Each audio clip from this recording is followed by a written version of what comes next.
The slave catchers come. Deeply upset by the sight of the scars on Martin's back, Laura went up to her room, leaving him still at work in the pantry. She took out her needlework and sat in her rocker by the west window.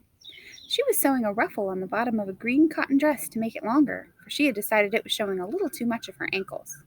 But she was not thinking of her sewing. Her mind was in turmoil over the happenings of the past few hours. It seemed that her world was turning upside down. At Uncle Jim's, she had seen only gentle treatment of slaves. His slaves were never beaten, and if they were ill, Aunt Ruth cared for them as if they were her own children. Laura wanted to believe that all plantation owners were as kind as the Montgomerys, but Martin's scars were proof that this was not true. Perhaps, she told herself, he was lying and had been beaten because he had done something bad, like stealing. Yet, even that wouldn't be a reason for so cruel a beating. Besides, she believed Martin had told her the truth. As she puzzled, she rocked furiously, and her sewing lay in her lap. The clock on the front stair landing chimed 9. The slave catchers had time to get a warrant to search the house.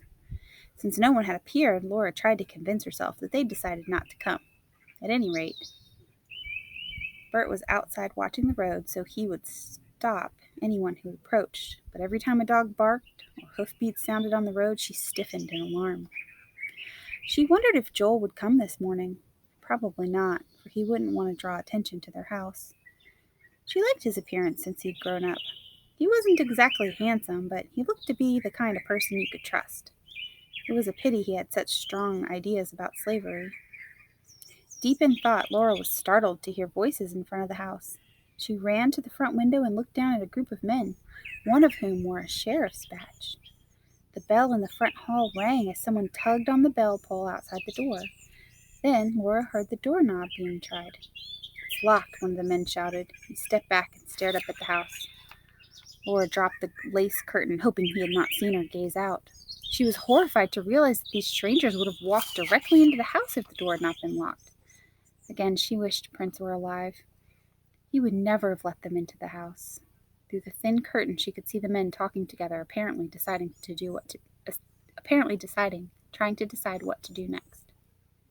Bert came round the corner of the house, on the run, with a wide-tined fork that he used for digging potatoes still in his hand. "Good morning," he called out. The men whirled around. "Oh, good morning, Bert," the sheriff coughed nervously. "We come to look through your house. We hope you have no objection." "Why did you come?" asked Bert. Laura was amazed at his unruffled manner. "You know well enough," one of the men growled. Bert turned to him, and Laura could see the surprised lift of his eyebrows. She had not guessed her brother was such an actor. The sheriff said politely, "We're looking for a runaway slave. Some people think Joel Todd brought him here last night." "I heard there was a fugitive around," said Bert. "Of course you can search the house." He paused. "I guess you have a search warrant." "That we have," said one of the men, a young fellow with a crest of black hair. "I bet you're sorry to hear that. Show him the warrant, Sheriff." "Don't hurry me, Walt." The sheriff pulled from his pocket a paper, which Bert studied carefully. The men were getting restless. The young man called Walt pushed his face close to Bert's. "You know a search warrant when you see one. Now get that door open." Bert said politely, "If you'll wait here, I'll let you in. I only have the key to the back door with me." He fished a large key out of his pocket and held it up for all to see.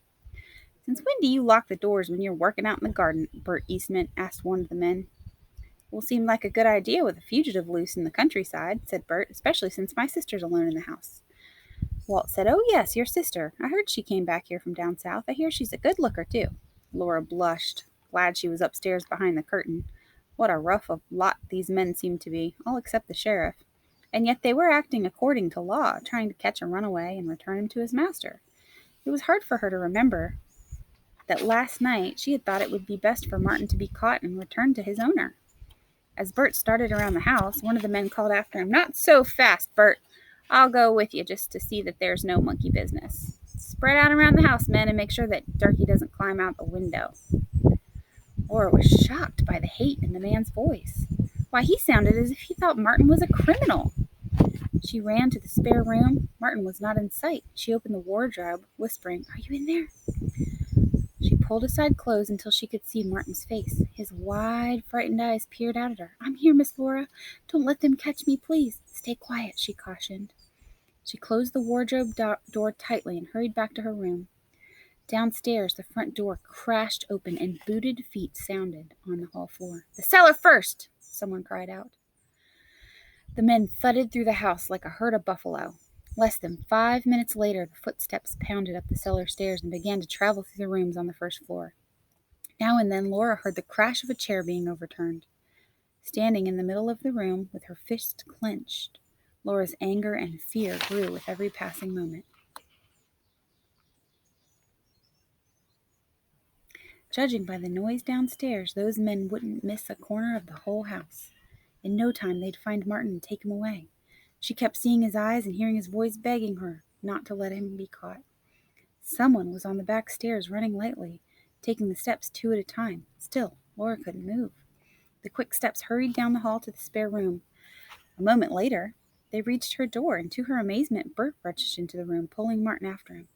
Without a word, he flung back the carpet and knelt to lift a trap door. A man's voice came clearly up the back stairs. "He isn't down here, men. Take the next floor."